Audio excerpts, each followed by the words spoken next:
Well, Year 12, esteemed staff friends and parent friends, it's an honour to speak today as joint leavers with you, since Lucy, the last of our three children, is about to make her final appearance in these young but hallowed halls. You, Year 12, have come a long way in the last 13 years, and so have we. I grew up in a small New Zealand town, riding a bike to school, wearing open sandals in summer, and even playing rugby in bare feet on frosty mornings as a junior. So when it came time to choose a school for our children, we gazed bemused at the little grammar girls wearing long socks, neckties, blazers in the heat of an Australian summer. Their weird mob comes to mind. And yet all the children seemed happy and confident, and the staff were friendly and enthusiastic, so in we jumped. In those first few years, being a New Zealander in this not so distant but somehow different land, we soon became used to the idea of difference and similarity. This might be a hard one, but the concept of complementary and interconnected opposites. You know, yin and yang, action and responsibility, privilege, responsibility, the Anzacs on the battlefield, but tough opponents on the sporting fields. And soon we came to see also laptops and textbooks, dress uniform versus sports uniform, the history versus maths department, and the IB and the HSC. But after 17 years as a parent here, I struggled to find a way to organise my thoughts today, to find some common grounds in the diversity of grammar school experience.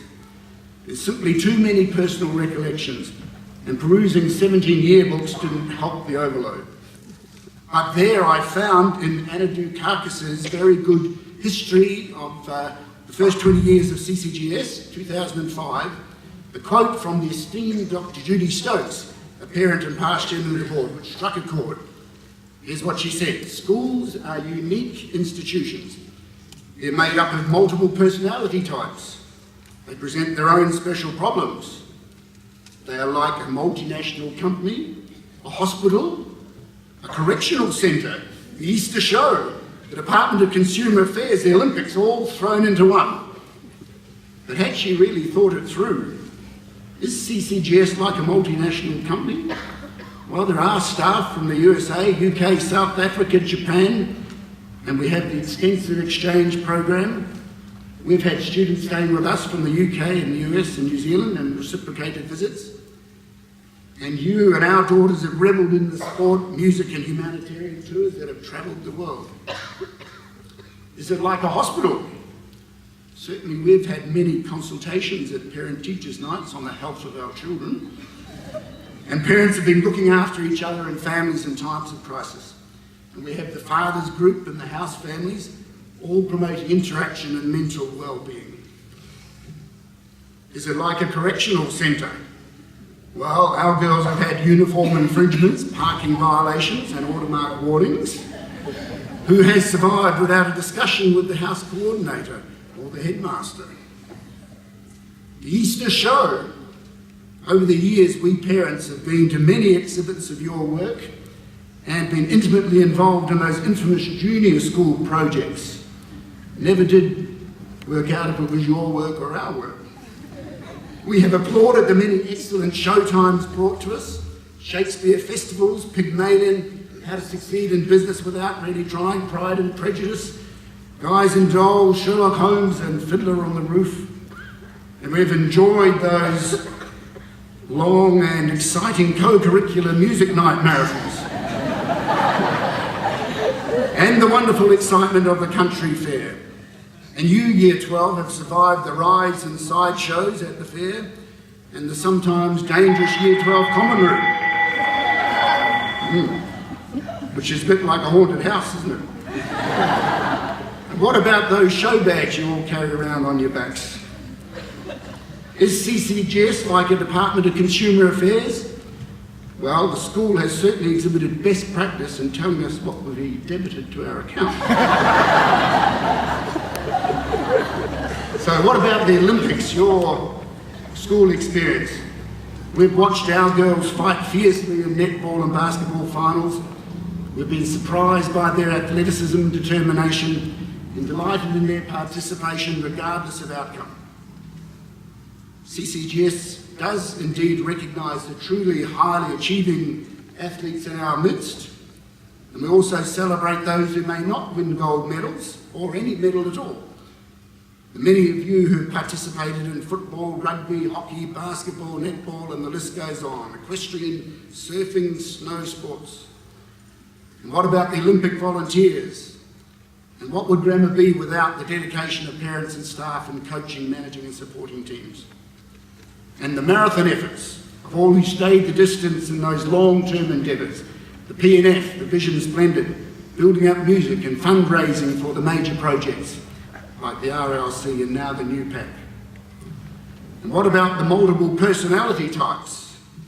Well, I'm not revealing anything today, but we do need the whole range of talents in this complex institution to ensure academic excellence, cultural breadth, arts and crafts, spiritual wisdom, caring and sharing, financial stability, inspiration for the students, the beautiful built environment, teaching life skills, and engaging with the community. What complexity! It's created a rich tapestry of experience, and now it's memories, for us and for you all. But to get to my point, is there an evidence of the flip side, that underlying principle under the organised chaos of CCGS? Well, that has been addressed in 2002. A school survey and parent forum revealed some confusion about the difference between religion and spirituality and what our school's Christian ethos statement means. So, of course, a subcommittee was set up to establish and clarify the issues. And Mr. Bosenberg in 2004 wrote, "Students and staff don't have to be religious, but they have to espouse the same values as Christ. So integrity, morality, respect, cooperation, an embrace of ethical values, caring and sharing." So there it is, the simplicity amongst the ongoing complexity of our thriving school. If we hold to those few simple values, it'll set us up to be good citizens. So any advice for Year 12? Well, don't be like the student who, when asked the difference between ignorance and apathy, answered, "I don't know, and I don't care." Strive to understand and take an interest and make a difference. You all know these ones. Work hard. One of my successful friends said that success at school and junior levels is all about genetics. In senior school, it's half genetics and half effort. And once you've left school, it's all effort. So there's the message. Once you find your area or niche, put all your effort into it. Don't waste time. There's a lot to see and do in the world. And don't choose the soft options. It's in the challenge that we grow. So Year 12, thanks to you and to the multifaceted school community who've made our 17 years here exciting, demanding, inspiring and a wonderful growth experience. Now I'll invite Lois, who usually has the last word, to have the last words.